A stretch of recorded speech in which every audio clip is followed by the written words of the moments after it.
¿qué tal, amigos? ¿Cómo están? Muy buenas noches. Yo soy Esdras Chabot y esto es Dinero y Poder. La dirigencia del PAN en el Distrito Federal solicitó a la Procuraduría de Justicia Capitalina publicar información relativa a los candidatos que tienen asuntos pendientes con la ley. En este sentido, dijo que a partir de la siguiente semana, los expedientes de todos sus candidatos serán públicos en la página del Instituto Electoral del Distrito Federal. Nos acompaña aquí en el estudio de Dinero y Poder Mauricio Tabe. Él es el presidente del PAN en el Distrito Federal. Mauricio, gracias por estar aquí con nosotros. ¿Qué tal? Muchas gracias. Ernesto Cervera Macares, que tiene buenas noches. Buenas noches. Un partido como Acción Nacional que pues tuvo hace muchos años una enorme presencia en el Distrito Federal. Claro. Con Carlos Castillo Peraza como candidato se vino abajo y después pues el PRD se volvió prácticamente el dueño de la ciudad y ahora ustedes tratan de recuperar incluso lo que era parte suya. Hay que recordar que muchas delegaciones como Miguel Hidalgo terminaron en el año 2012 en manos de la izquierda. ¿Cómo hacerle para entrarle a este esquema tan, por lo menos tan poderoso del PRD en la ciudad? Bueno, ha habido altibajos del PAN en los últimos 15 años, ¿no? Por ejemplo, en el año 2000, el PAN en la ciudad recuperó un terreno importante que había perdido. Y luego fuimos perdiendo terreno en los últimos 12 años. Lo que sí consideramos es que hoy hay una gran oportunidad en la ciudad porque hay un hartazgo de la gente hacia quienes gobiernan. Han habido muchas medidas que han golpeado la economía de las familias, que han golpeado la competitividad, escándalos de corrupción y de impunidad que han sido verdaderamente vergonzosos. Y esto ha minado la presencia del PAN, perdón, la presencia del partido que gobierna en la gente. Incluso por las encuestas que nosotros tenemos, la mayoría dicen que prefieren un cambio de gobierno. ¿Qué ha pasado que nos ha costado trabajo? Es capitalizar esa posibilidad de ser una opción de cambio de verdad. Y eso es uno de los retos que tenemos en esta elección, convertirnos en la opción de cambio de verdad frente a una izquierda que no ha dado respuestas a los principales problemas de la ciudad. Y te digo de principales problemas, la escasez de agua sigue siendo una promesa constante en la ciudad. Las zonas, por ejemplo, con más necesidad siguen siendo las zonas que padecen más el problema de agua, el transporte público, la inseguridad en el transporte, en los paraderos, en fin, muchos temas de los que podemos hablar que la izquierda no ha dado respuesta. El hecho es que en términos de organización la izquierda tiene pues una enorme capacidad de control. Hoy, por supuesto, dividida frente a la aparición de Morena en el propio Distrito Federal. El PAN en el DF, dicen, es algo así como una opción de ciudadanos, pero la posibilidad de salirse de ciertas áreas donde son las únicas en las que tienen presencia y convertirse en un partido en la ciudad, pues parece difícil, pero pues esa sería la gran apuesta, ¿no? Sí, ahí tenemos que hacer un discurso mucho más fuerte, mucho más claro, que arrastre a la gente que quiere cambiar a voltear a ver al PAN. Porque tenemos una ciudad efectivamente con una maquinaria electoral orquestada desde el gobierno, ¿no? Con recursos públicos, en fin, que normalmente son las que participan en las elecciones. Siendo que la mayoría a lo mejor quiere un cambio, no es la mayoría la que va a votar. Va una minoría que está inconforme o que está relativamente conforme con el gobierno y una estructura de movilización. Ese es el escenario que prevemos en esta elección. Lo que nosotros tenemos que hacer es que ese hartazgo de la gente encuentre una opción de cambio de verdad en el PAN. Hacia allá es donde tenemos que dirigir las baterías. Y nosotros sí tenemos elementos diferenciadores, claramente. O sea, lo que hicieron en Benito Juárez y en su momento en Miguel Hidalgo es distinto a lo que pasó en otras delegaciones. Sí. A ver, yo sí creo que donde gobierna el PAN sí se nota distinto. Por ejemplo, la delegación Benito Juárez, además de su composición poblacional que le permite tener el primer lugar en índice de desarrollo humano en la ciudad, tiene que ver con lo que han hecho los gobiernos, que incluso ha hecho atractivo vivir en la Benito Juárez. Por ejemplo, la calidad de los parques, cómo se encuentran, los deportivos. Las calles están totalmente iluminadas, ¿no? Se han hecho a lo largo de muchos años un esfuerzo por mejorar los servicios públicos. Y se nota la diferencia entre la Benito Juárez y la Cuauhtémoc. A pesar de tener colonias similares, tú puedes cruzar la colonia del Valle y pasar a la Roma, y las calles en la delegación Cuauhtémoc tienen más basura. No sé por qué. Las condiciones del pavimento está peor. Las condiciones de la iluminación están peor. O sea, la gente lo puede comprobar. Yo sí creo que como partido nos ha faltado la capacidad para poder decir, así gobierna el PAN y así gobiernan los otros partidos. Escoge. Dejemos la retórica, dejemos las ideologías, dejemos los rollos de que si los unos y los otros. Comprueba cómo han gobernado. Yo creo que ya en este momento la ciudadanía en el Distrito Federal puede comparar claramente, después de 17 años de gobiernos de un partido y otro, puede comparar claramente la diferencia, ¿no?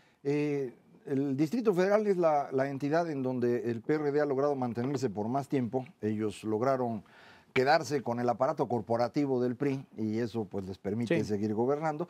Pero esto ha significado que los partidos de oposición en el Distrito Federal, el PRI y el PAN, pues han tenido serios problemas a su interior que les han impedido capitalizar oportunidades como la que hay hoy.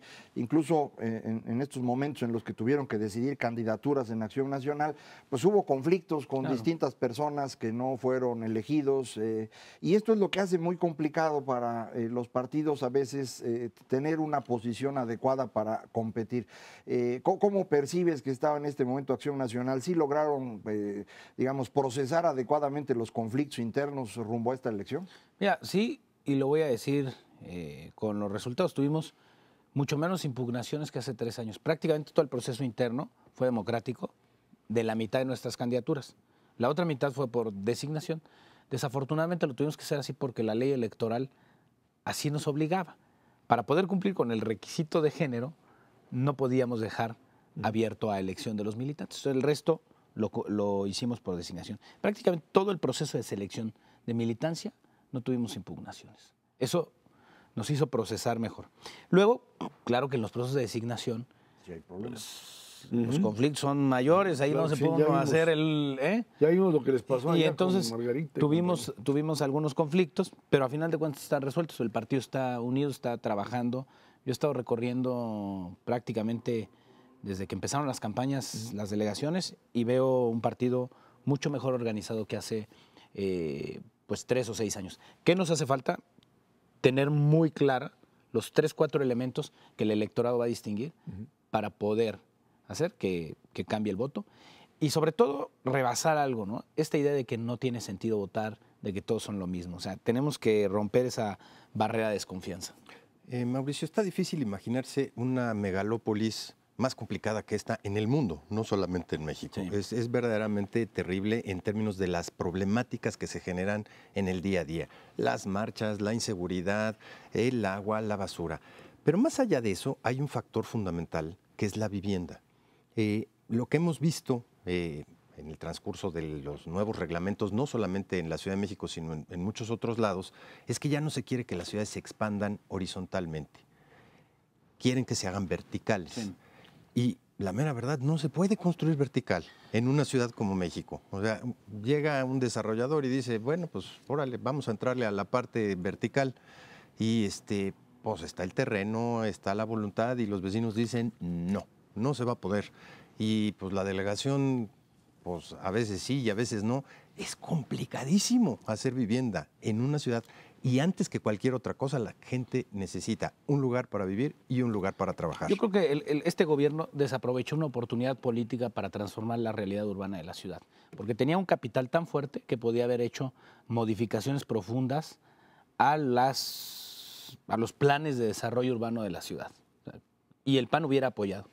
Siempre y cuando hubiera voluntad también para fortalecer la infraestructura de muchas colonias. ¿Qué pasa? Por ejemplo, hay zonas de Miguel Hidalgo que tienen ahorita un boom inmobiliario, pero que la delegación y el gobierno de la ciudad hicieron algo para evitar el impacto de ese crecimiento de la densidad de población.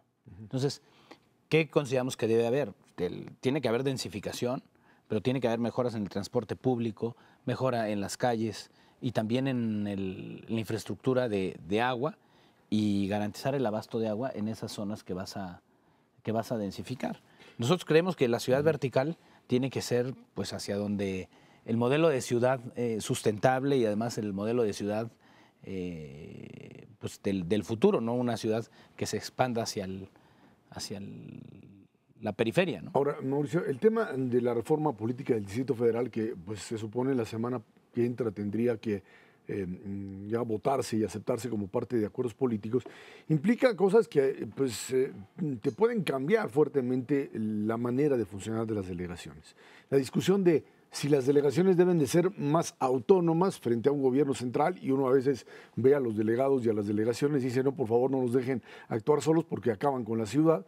Y por otro lado, esta idea de que pues sí, se requiere una mayor participación y hay que ampliar el espacio ciudadano, etcétera, etcétera. Muchos rollos muy bonitos, pero que a la hora de instrumentar políticas en términos de seguridad, y lo he escuchado en las distintas campañas o lo que han soltado, de que pues nosotros no somos, dicen los jefes delegacionales, los encargados de la seguridad, es el gobierno que nos la den a nosotros.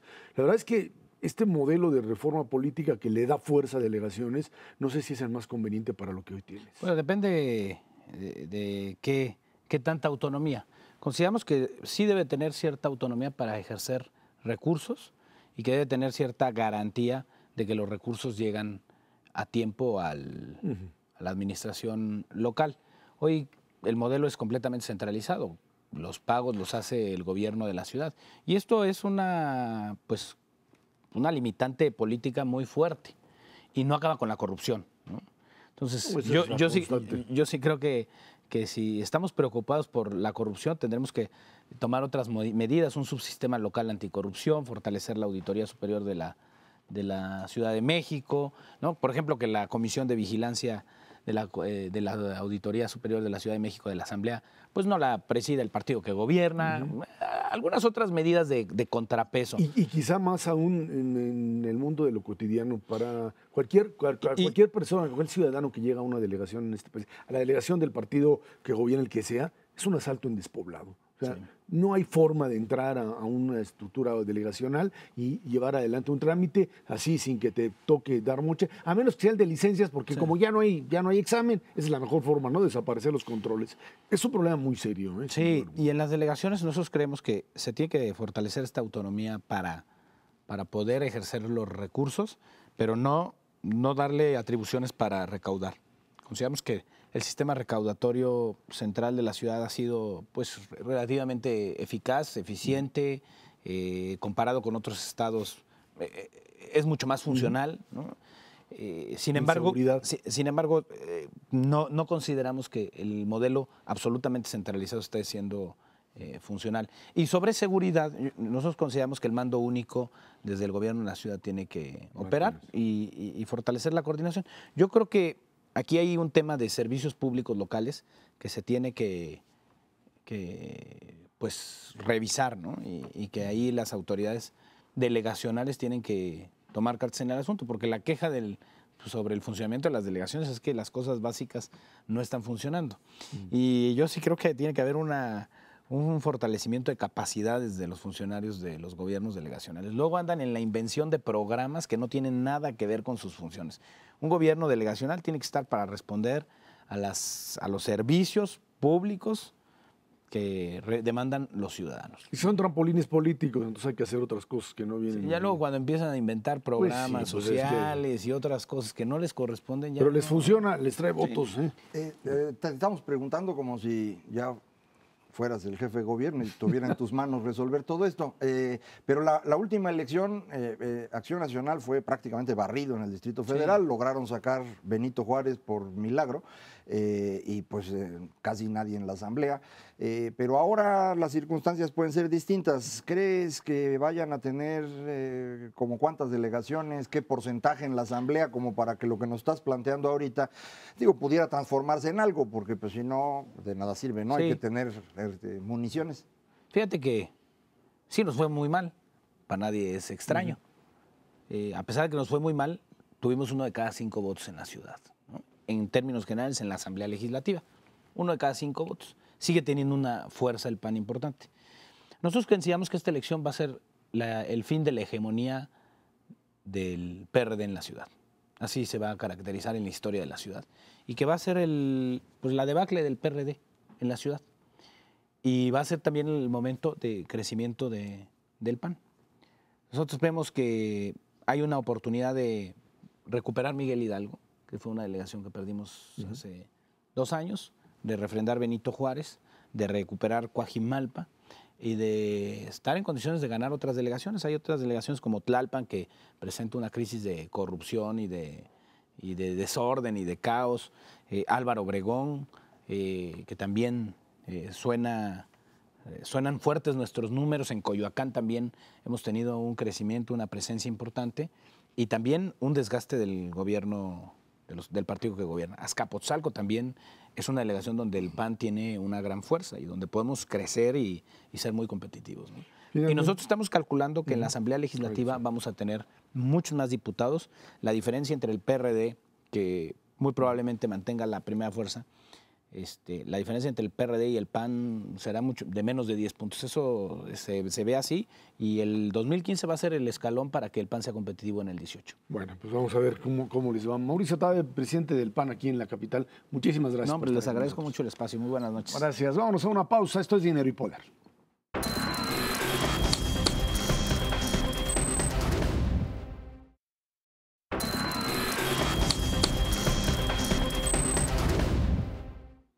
El secretario de Hacienda, Luis Videgaray, advirtió que los recortes presupuestales para disminuir el gasto gubernamental serán por varios años. Explicó que esto se debe a la incertidumbre que enfrenta la economía nacional y también la internacional, precios del petróleo, alta volatilidad en el tipo de cambio. Videgaray dijo que el país debe preparar su economía para ejercer menor gasto gubernamental y poder enfrentar un menor crecimiento a nivel internacional. Suena como que el secretario de Hacienda está diciendo, pues, ¿qué tal si mejor nos esperamos al otro año para ver si crecemos? O al otro sexenio. O al otro sexenio, no vaya a ser que nos apuren mucho. La verdad es que, pues si bien es cierto que el gran argumento del gobierno federal es todos son factores externos, serán factores externos, pero si no hay algún tipo de mecanismo que permita por lo menos este crecimiento al 3% que unos ya han comenzado a reducir, estabilizar tipos de cambio, si es que esto se puede, o estaríamos ya hablando de evaluaciones mayores. La verdad es que si bien los datos económicos todavía te dicen que el país camina y camina bien, pues hay una perspectiva negativa a nivel internacional que ya está siendo incluso asumida por el propio discurso gubernamental. No, sin duda alguna hay incertidumbre internacional, ese es un dato para todas las economías emergentes, vamos, no hay ninguna duda, y se va a poner peor en junio, que se acerque la fecha de la toma de decisión de Reserva Federal, y en septiembre, lo más probable es que septiembre se ponga mucho peor, porque la de junio, digamos que ya todo mundo tiene claro que no van a aumentar las tasas de interés en ese momento. De cualquier manera, México es un país que todavía requiere un gasto gubernamental muy importante, en el entendido de que como se ha venido desarrollando el gasto, no de esta administración, sino de las últimas 10 décadas, es bastante ineficiente. Hay mucha tela de donde cortar y yo creo que buena parte de este discurso es aprovechar esta coyuntura para realmente pues entrarle a lo que es un presupuesto base cero. Hay mucha tela de donde cortar, sí hay muchísimo gasto gubernamental en los tres órdenes de gobierno, gobierno federal, gobiernos estatales y gobiernos municipales, que no sirve para nada, que no ayuda en lo absoluto al crecimiento económico del país. Y hay otro tipo de gasto increíblemente necesario para este país, fundamentalmente gasto en infraestructura, que difícilmente lo va a poder realizar el sector privado sin el complemento del gasto del sector público. Y evidentemente hay una necesidad de gasto social, especialmente en combate a la pobreza, pues que es difícil recortar, es difícil hacer algún tipo de argumento hacia adelante. Yo creo que en el fondo el secretario de Hacienda dice, ¿de qué tamaño debe de ser el gasto del sector público? México hoy por hoy, como porcentaje de su Producto Interno Bruto, tiene uno de los gastos más bajos de toda América Latina, de cualquier economía emergente. Rondar 22, 23% del Producto Interno Bruto, pues contra países que están en 28, 29 y hasta 30% del PIB de igual desarrollo económico, como pueden ser Argentina, Brasil, Chile, Uruguay, etcétera, pues ya de por sí tenemos un hándicap de aproximadamente 8 puntos porcentuales del Producto Interno Bruto. Y nos sobra gasto, ciertamente, pero nos hace falta en otro. Esta reasignación yo creo que va a ser fundamental en la toma de decisiones para el presupuesto de 2016. Si logramos dar un paso importante en este presupuesto base cero, nos va a quedar mucho más claro cuál gasto sobra, y hay que recortar efectivamente, y cuál gasto tenemos que aumentar, porque sin duda alguna hay tela de dónde cortar, pero también hay tela de dónde. Estamos hablando del 5 o 6% del presupuesto, lo que se puede mover, ¿no? Depende, para eso es el base cero. Si tú no replanteas los programas por completo, entonces efectivamente puedes moverte 2-3%, en algunos casos a lo mejor un poquito más, y por eso no tiene sentido. Por eso la idea de base cero. Es decir, aquí lo que se trata es revisar programas enteros, programas que probablemente tienen gastos de los que se llaman irreductibles, que no se pueden reducir, pero que si desapareces el programa, pues se desaparecen esos gastos. Entonces tampoco es tan complejo si te vas al inicio del problema, que es programas enteros, que como decía Ernesto, hay algunos que venimos arrastrando desde hace décadas y que no sirven para nada, ni reducen pobreza, ni fomentan crecimiento. Lo que sí tienen es un montón de clientes ya asociados, sea gente de la población que vive de ese dinero o burócratas que pues están en esas chambas y que no las quieren perder. Por eso es tan difícil el base cero y vamos a ver qué logran. Pero la idea original de este base cero es porque el gobierno prometió que no va a haber otro movimiento de impuestos hasta que acabe el sexenio. Como no va a haber otro movimiento de impuestos hasta que acabe el sexenio y no va a haber petróleo porque se produce menos y lo que se produce sale más barato ahora porque el precio está bajo, pues esa es la razón por la cual tienen que replantear el presupuesto. Esto es yo creo, una buena noticia, al final de cuentas.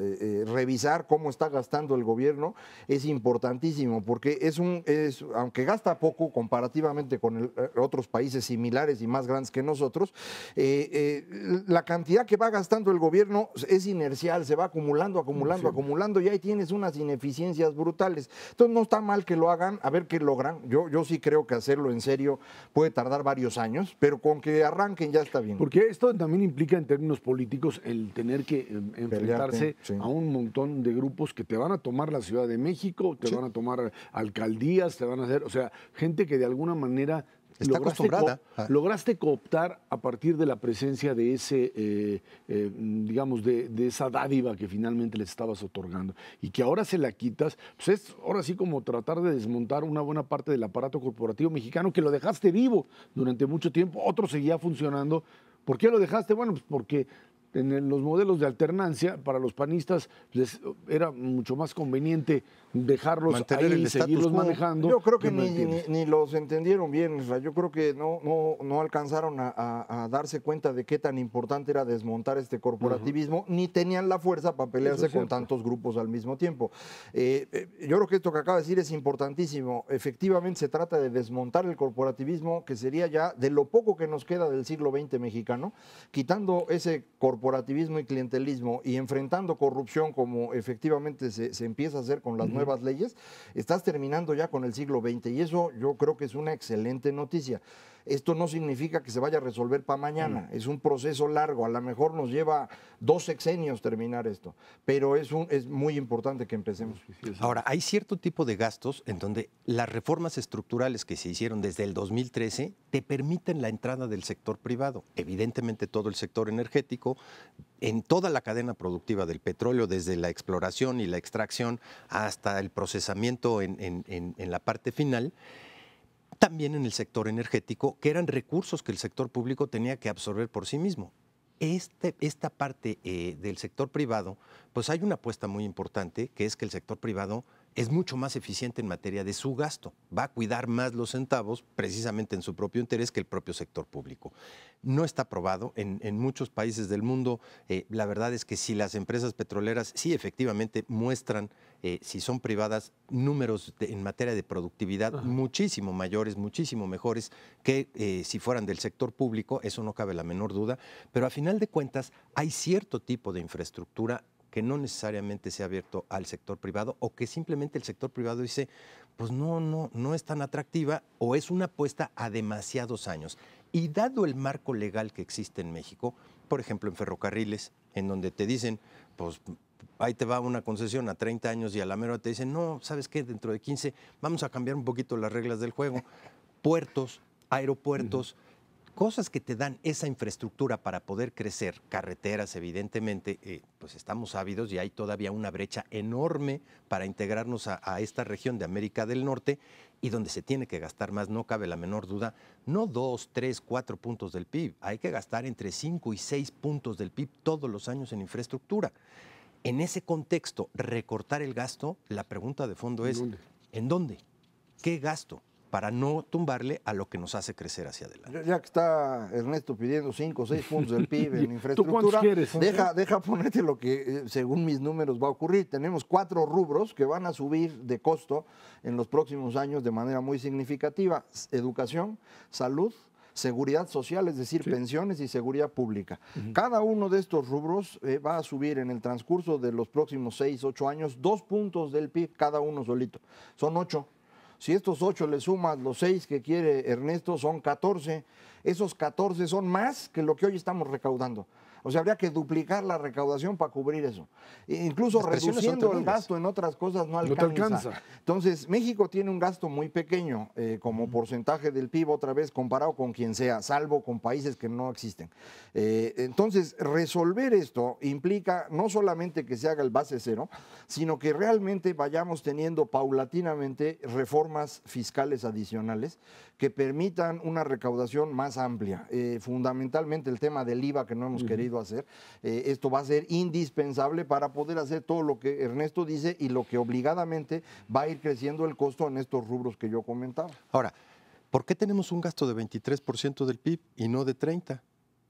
Esa es una pregunta pues, que nos hemos venido haciendo, porque sí gastábamos 30 puntos del PIB en los 70s y en los 80s. Así eran de deuda, man. Claro, Pues porque sí. teníamos ingresos que no han aumentado y que siguen en 22, 23% del PIB. Afortunadamente, le bajamos al gasto a niveles de 23%, pero no en el gasto que nos sobraba. Ahorita es el momento de efectivamente ver en qué gasto reducimos y en qué gasto no, sin violentar esta parte financiera, que es la otra carta de la moneda. Tener una deuda exacerbada del sector público nos hace daño, nos ha hecho daño en crisis como las que hemos tenido en años, en décadas anteriores, terrible. Controlado el gasto, esa parte del déficit, la única manera de subir el gasto es subir los ingresos, como dice. Y no hay otra más que subir impuestos. Nada más, tienes, y un Si ya no vas a tener o petróleo, recaudar más. numeritos para que vean dónde se puede recortar, a grandes rasgos de cada peso que tiene el gobierno mexicano, la mitad se la gastan los estados, es decir, los gobernadores. El 30 centavos se los gastan las empresas del gobierno, que son Pemex, Comisión, el Seguro Social y el ISSSTE, y los otros 20 centavos restantes se los gasta el gobierno federal. Entonces, en realidad, donde está la masa grande de gasto es en las entidades federativas. Por eso es tan importante el tema del sistema anticorrupción, porque no es únicamente limpiarle a lo federal, sino empezar a controlar los gastos en estas 32 entidades. Y bueno, pues finalmente el hecho muy, muy claro es que por más que se le haga, el tema de recortes tiene que ver más que con una pues, decisión de orden económico, con una decisión de orden político. O sea, no se trata de ver cómo hacemos para que cuadren las cifras, sino hay que ver cómo se hace para deshacerse de todas estas partes de la administración pública que simplemente pues, ya no tienen por qué seguir existiendo. Vámonos a una pausa, regresamos con el tema precisamente corrupción o sistema anticorrupción y por supuesto transparencia. Esto es Dinero y Poder.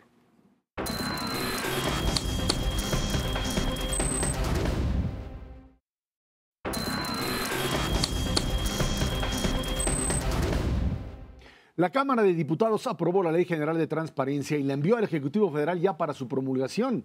La normatividad termina con los privilegios de partidos, sindicatos, personas físicas y morales con acceso a recursos públicos que estarán obligados a transparentar su actuación, pues se amplía el catálogo de sujetos obligados. Por otra parte, en el Senado se aprueba ya la creación del Sistema Nacional Anticorrupción, aunque quedaron temas fuera como el de poder sancionar al presidente, el tema del fuero a algunos funcionarios, declaraciones patrimoniales que pues quedan ahí entre líneas de si se tienen que hacer y hasta dónde se tienen que hacer. Finalmente se trata de establecer, yo diría, el primer nudo, ¿no?, al manejo de gasto público. O sea, aquí creo que algo importante que hay que decir es la identificación del primer factor de generación de corrupción. Uno está acostumbrado, y por supuesto en términos ciudadanos cotidianos, a que la corrupción que vives es con el funcionario, digamos, de ventanilla, ¿no? Al que le das el dinero para que salga el trámite, al que te pasa por un lado, lo que tú quieras, que es un poco la corrupción que vive la gente, la mayor cantidad de gente durante todos los días. Sin embargo, es obvio que una de las partes fundamentales del manejo que se tiene de corrupción en el país tiene que ver con el traslado de recursos del gobierno federal a los estados, a distintas instancias, en donde no es un problema nada más de la mordida cotidiana, es un problema de un saqueo del erario público que no tiene límite, pues por lo menos, y no en tiempos de elecciones donde también incluso ese dinero es mal usado, ¿no? México se construyó alrededor de la corrupción. Esto debe ser muy importante que nos quede claro. Durante el siglo XX el sistema autoritario dependía de la corrupción para funcionar en varios niveles. Uno es el asunto de ventanilla, en donde pues ahí se emparejaban los funcionarios sus bajos sueldos. Estaba el mecanismo clientelar con el cual se cooptaban grupos enteros de población, ya fueran obreros, campesinos, empresarios, académicos, periodistas, todo el mundo tenía un cachito de donde se colgaba del presupuesto. Y finalmente había la gran corrupción, este capitalismo de compinches, en donde todo mundo hacía negocio cerca del poder político, especialmente con la venia presidencial, que era el que controlaba todo este fenómeno. Con el cambio que hemos tenido hacia la democracia, la corrupción se descentraliza. Entonces ya no hay que ir a negociar con el presidente, sino en los estados con los gobernadores o los presidentes municipales, o aquí en el DF con las delegaciones. Y entonces esto pierde control por completo, y en una sociedad democrática es imposible mantener los niveles de corrupción que en el siglo XX eran funcionales. Entonces eso es lo que está haciendo crisis. Creo que los políticos han ido entendiendo esto paulatinamente, no todos. De hecho, tanto la ley de transparencia como el sistema anticorrupción son leyes que no estaban proponiendo ni diputados ni senadores, vinieron de la sociedad. La propuesta de transparencia que traían ellos y lo que estaban trabajando ellos del sistema anticorrupción era otra cosa totalmente distinta. Se logró que aprobaran esto, no es perfecto, sí faltaron un montón de cosas, pero es efectivamente un primer paso determinante en que vayamos controlando paulatinamente este fenómeno. Sin duda alguna, la corrupción es un lastre añejo en este país. Tiene costos muy importantes y a veces tendemos a soslayarlos. La corrupción le cuesta al país aproximadamente 2% del Producto Interno Bruto todos los años. Que son como 1.500 millones de pesos. Más o menos. No, de dólares. De dólares son 15,000 millones. 15,000. De pesos ya ahorita son 200,000 millones de pesos. No, sí es una lana. Es un dineral. ¿Y por qué cuesta tanto la corrupción? Porque uno tiende a pensar, no, bueno, pues sí, ahí se tapa y a final de cuentas se hacen las obras. Pues sí, pero se hacen con un sobreprecio que fluctúa entre 20 y 30%, precisamente por actos de corrupción. Y se hace mal, además. O se hace obra que a lo mejor no necesita el país, pero precisamente porque es más corruptible, es precisamente en donde se hacen las licitaciones. Tiene un costo altísimo para el país. Lo que pagamos no solamente en materia de ventanilla, en mordidas, porque se pasó uno la multa de tránsito, cualquier cosa, tiene un costo de 2% del PIB y nos merma capacidad de crecimiento en aproximadamente 0.2 puntos porcentuales cada año. ¿Qué quiere decir esto? Si eliminamos de cuajo la corrupción, que no es un fenómeno pues que lo podamos quitar así precisamente de raíz, sí estas instituciones y este cambio va a permitir generar una trayectoria en donde la elimines poco a poco, en donde vayas pescando efectivamente aquellos puntos nodales, pues en donde se gestan precisamente estos desvíos tremendos. Ese 30% adicional, ¿quién lo acaba pagando? Los propios mexicanos, o por la vía de impuestos, o por la vía de pago de servicios que son increíblemente más caros que en cualquier otra parte del mundo. El costo es altísimo, pero lo que implicaría eliminarlo hacia adelante es una capacidad, es como una reforma estructural. A final de cuentas, la reforma laboral nos está permitiendo crecer 0.2 más cada año. Pues la corrupción nos va a permitir crecer también otro 0.2 adicional, y si lo vamos sumando, sin duda alguna, es una perspectiva increíblemente más alta. ¿Qué es lo que se pierde más en el fondo? La capacidad de atraer nueva inversión, tanto nacional como extranjera, precisamente porque le dicen, yo a eso nada más no le entro. A lo que el PRI y el gobierno se opusieron fue a entrarle al tema del fuero, del retiro del fuero a funcionarios o la anulación del mismo. Y esto creo que tiene que ver básicamente con el hecho de que pues, hay un enorme temor de que la propia Comisión Anticorrupción, o el sistema como tal, y sus distintas instancias generadas, el peso de la auditoría, etcétera, etcétera, se pueda terminar convirtiendo pues, en un órgano de sanción política, lo que finalmente tenía en sus manos anteriormente el presidente de la República y que pues termine en una jugada política aventándose en contra de distintos funcionarios. Por supuesto que es importante primero plantear que esto tendría que hacerse, pues desgraciadamente, pero así es la ley, de el día que se apruebe para adelante. No puedes aplicar retroactivamente ningún tipo de ley, esa es una. Y segundo, el hecho de que si se maneja como un ingrediente político de venganzas y contrapesos, terminas prácticamente o volviéndola inútil o generando una confrontación entre distintos poderes que en donde ya sin un presidencialismo absoluto todos estarían finalmente matándose entre sí, ¿no? Sí, uno no puede aspirar que los políticos hagan una ley que automáticamente los destruya a ellos, es un absurdo. Entonces lo que se logra por eso hicieron las reformas electorales que exacto, no los destruyen, sí. los dejan funcionar. Este sistema anticorrupción tuvo, por ejemplo, que reducir el periodo en el cual pueden revisarse las cuentas hacia atrás, es decir, la prescripción de un delito, a 7 años, en lugar de los 15 que se querían, fueron 7, bueno, pues ni modo, no se puede ver lo del fuero. Esto del fuero es un asunto bastante más complicado de lo que parece. Si uno quitara el fuero así absolutamente, no podríamos mantener un gobierno funcionando, porque muy fácilmente alguien puede levantar una demanda contra un funcionario público y si no hubiera este mecanismo que es una especie de colchón, pues estarían ocupando su tiempo en tribunales y ya no pueden funcionar. Entonces sí tiene que haber algo que impida este uso político de las acusaciones, pero ese algo no puede convertirlos en impunes. Entonces es realmente donde se va a encontrar el término medio. Creo que este asunto del fuero puede discutirse muy bien en la siguiente legislatura para encontrar este espacio intermedio. Y otra vez, como es un periodo en el que esto empieza a funcionar, yo me imagino que va a tardar probablemente un resto de este sexenio, inicios del próximo, para que empecemos a ver los resultados. Pero ya empezamos, esto es muy importante. Sin estas leyes no podríamos cuidar, por ejemplo, lo que hacen los gobernadores. Sí. Esto va a reducir mucho la fuerza de un gobernador. Con esto vamos a permitir que crezcan los congresos locales y esto va a permitir equilibrar mejor las cosas. Entonces, da incentivos en la dirección correcta, no resuelve los problemas porque ninguna ley resuelve ningún problema, simplemente ayudan a encauzarlos. Ahora, bien lo dices en esta advertencia, esta no es una cuestión volitiva de a ver ahora contra quién nos vamos.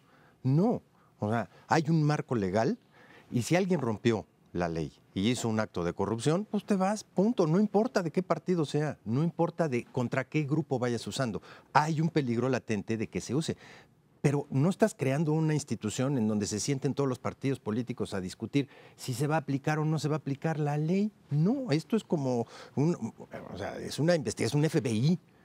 Y si encuentran que hubo algo mal, hacen la investigación correspondiente y aplican la ley. No hay más. Y se aplica ahora con un sistema bastante más interesante. Claro. Hay un fiscal independiente que no depende del presidente. Hay un tribunal de cuenta pública que no existía en México y que va a existir ahora. Y la Auditoría Superior de la Federación, que no depende de los gobernadores, va a ser la que hace los cuentos. Entonces ya tienes 3 grupos ahí que se pueden neutralizar también para efectos de equilibrios democráticos, pero que al mismo tiempo permiten ir avanzando. Entonces a mí me parece realmente un avance muy importante. Ahora, lo que queda ahí en el tintero y también habría que reiterarlo es que el tema penal, de responsabilidad penal, se redujo todavía sustancialmente. ¿Y cómo vas a...? O sea, si el castigo mayor que tiene un funcionario que se robó ahí parte o hizo mal uso de los recursos, es que va para afuera y ahí termina, pues finalmente está bien, es una amenaza, se le acabó la chamba y su fuente de recursos legales e ilegales. Pero la posibilidad de ver a alguno de estos gobernadores o exgobernadores en la cárcel por este tipo de delitos, creo que sería también un modelo bastante disuasivo frente a aquellos que pues simple y sencillamente estarían diciendo, bueno, pues si me pescan, lo que más me puede pasar es que pues tengan que devolver algo y finalmente ya me voy de ahí, ¿no? Sí, pero creo que esto otra vez te permite moverte en la dirección correcta. Si alguien se roba dinero, no solamente pierde el puesto, sino que tiene que devolver el dinero y además pagar multa con respecto a ello, y si no la paga, entonces le toca cárcel por eso, no cárcel por el otro crimen. Entonces, de cualquier manera, sí es un disuasor importante. Efectivamente, creo que esto puede ser mucho más fuerte, pero otra vez logramos que los señores que se dedican a la corrupción aceptaran construir una ley para limitar su corrupción. Esto pues, es casi un milagro. Es decir, yo creo que eso es bien importante entenderlo. En los otros países de América Latina, el Estado de Derecho se construyó desde hace mucho más tiempo y tienen sistemas que funcionan en Chile, por ejemplo, en Brasil. Entonces, ahorita que en Brasil se está procesando por corrupción a Petrobras e incluso a la presidenta, es porque las leyes ya existían. Nosotros no teníamos con qué agarrarlos, ya vamos a tener. A lo mejor no agarramos a los de ahorita, pero sí a los del próximo sexenio. A alguien vamos a agarrar. Genéticamente no tenemos algo corrupto los mexicanos, no le inyectan nada en la placenta a nuestras mamás para que nazcamos corruptos, eso no es cierto. Lo que no teníamos son las instituciones. Por primera vez vamos a poder contar con una institución que empieza a generar esta y que les amarre las manos a los políticos, que es suficiente. Vámonos a una pausa, de regreso platicamos con usted desarrollo inmobiliario, una apuesta también para el crecimiento del país. Esto es Dinero y Poder.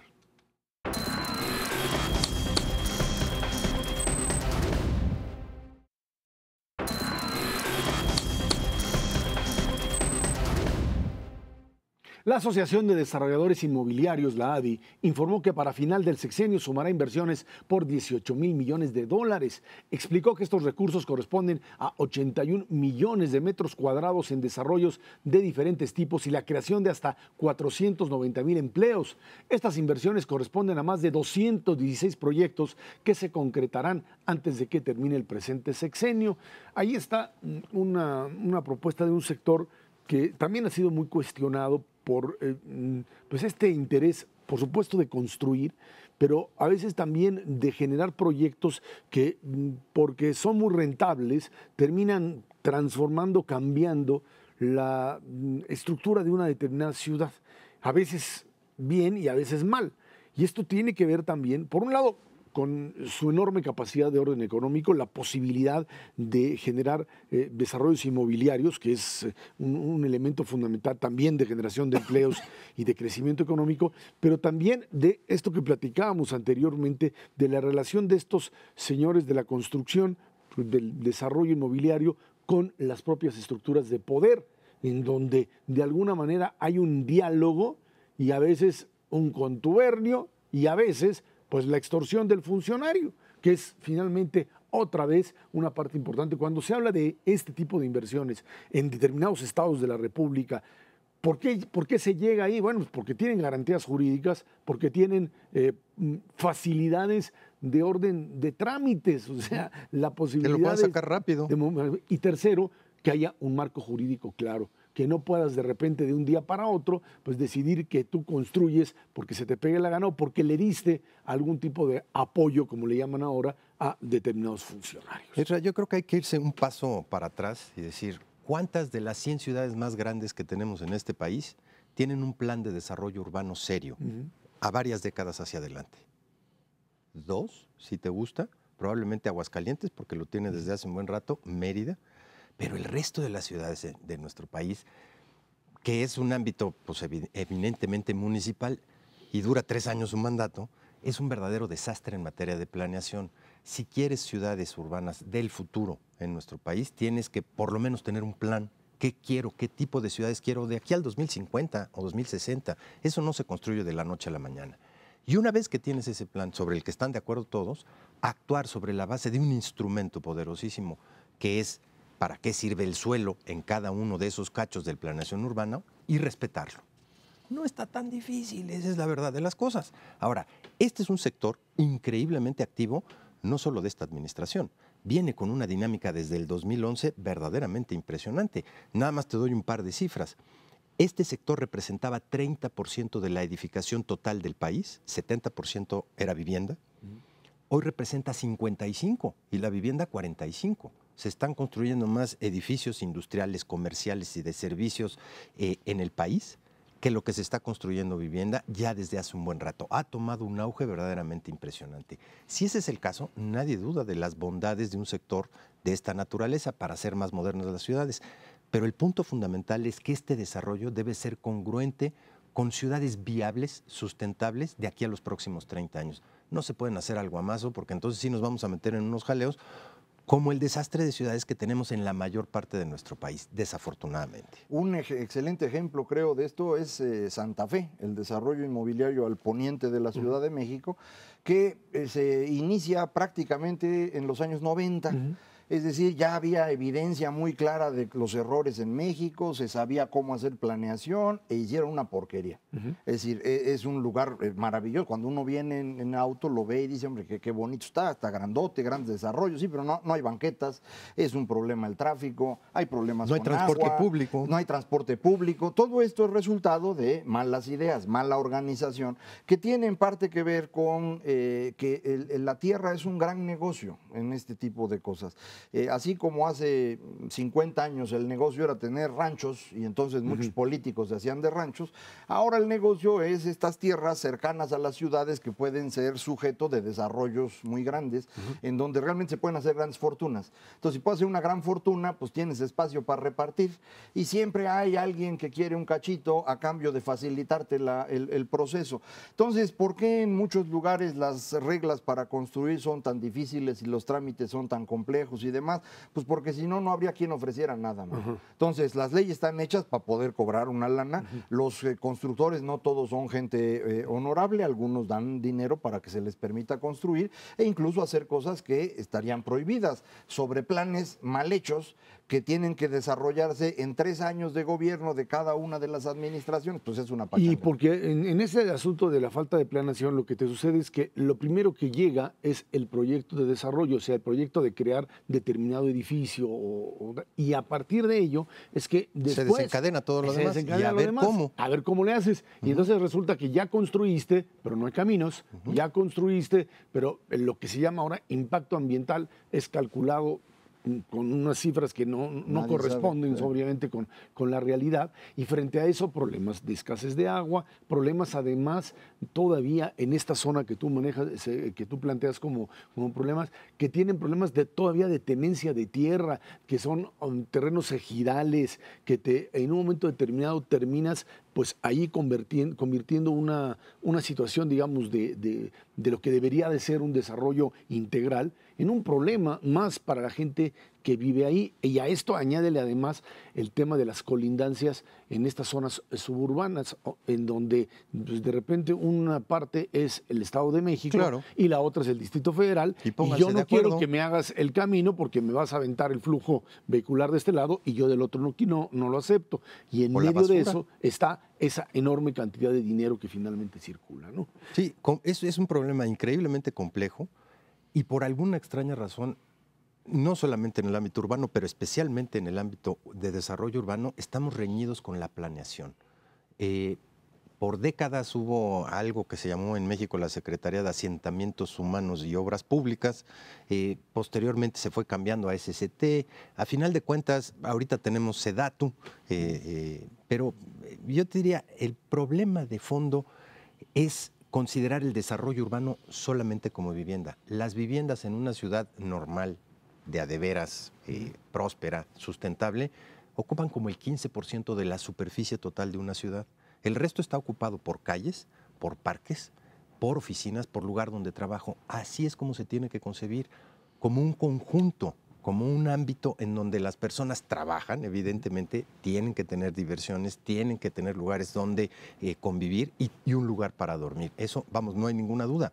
No solamente es vivienda y tenemos cierto tipo de reglamentaciones en donde se abocan fundamentalmente a eso, a cómo contener la vivienda, cuando el desarrollo urbano es muchísimo más, especialmente vinculados con los grandes problemas que sufrimos diariamente, por ejemplo, en la Ciudad de México, como es el tráfico. Y muchas otras de las zonas urbanas del país, Guadalajara, Monterrey, empiezan ya a tener, desde hace una buena cantidad de años, problemas muy serios con exactamente lo mismo. Sí, de hecho, si uno observa el tema de contaminación, por ejemplo, que en el Distrito Federal se fue reduciendo de manera más o menos importante. Guadalajara y Monterrey son una tragedia en este momento en ese sentido. Otras ciudades en el centro del país han sido más cuidadosos y han logrado desarrollar buenos sistemas de transporte urbano, transporte público, pero no es frecuente. Los diseños de las avenidas y demás no están pensados para de pronto construir, pues no sé, varios cientos de miles de metros cuadrados de oficinas y no sabes cómo acomodarlos. Entonces sí requiere algún trabajo, pero de cualquier manera estas inversiones inversiones son determinantes en cómo vamos a ir creciendo en México. Se van a ir requiriendo cada vez más espacios de este tipo y lo que haría falta no es reducir la inversión, sino encauzarla de una mejor manera con una mejor idea del gobierno. Por eso se da tú, ¿no? La idea es que hubiera una idea general nacional de desarrollo urbano para que cada lugar lo pueda aplicar a su forma. Y finalmente que este tipo de inversiones se hagan ya a partir, por supuesto, de una lógica de ganancia empresarial, pero que al mismo tiempo incorpore ya a los otros factores que de una o de otra manera están allí y que tienen que pues, desatar el propio crecimiento. O sea, el hecho de que si vas a construir una zona de vivienda, tienes que tener el concepto desde de educación, de las escuelas a los lados, del propio, por supuesto, camino, el tráfico, todo es simbiótico, como un elemento, y es algo que desgraciadamente en la Ciudad de México ya no se puede hacer nada, olvídenlo. O sea, ya no hay nada que hacer a menos que tires todo y vuelvas a construir. Sí, esa sería una buena idea. Sí, recuperamos el lago de Texcoco, y lo hacemos aeropuerto, ¿no? Bueno, en la época de Jan González se trajeron a 5 de los mejores urbanistas del mundo y a la conclusión que llegaron después de estar un mes encerrados aquí era precisamente esa, no hay mucho que hacer. Bueno, sí se hicieron los ejes viales. Exactamente, esa fue una de las conclusiones. Es más o menos lo que permite funcionar esta ciudad, pero ya no hay mucho más que ya hacer. no hay por dónde manejarse. Ahora, a final de cuentas, uno puede vislumbrar un enorme potencial de la inversión extranjera en diferentes lugares, especialmente en el centro del país. ¿Qué va a haber alrededor de eso? No solamente la fábrica, todo lo que viene alrededor. Y bueno, sería importante para delinear un proyecto como tal. Ernesto Cervera Macario Schettino, gracias a usted que nos ve y nos escucha aquí en Canal 11 todos los jueves a las 10 de la noche, Dinero y Poder. Estamos en la radio Noticias MBS en el 102.5 del FM de lunes a viernes de 5 a 7 de la noche. Por nuestra parte, muchas gracias y muy buenas noches.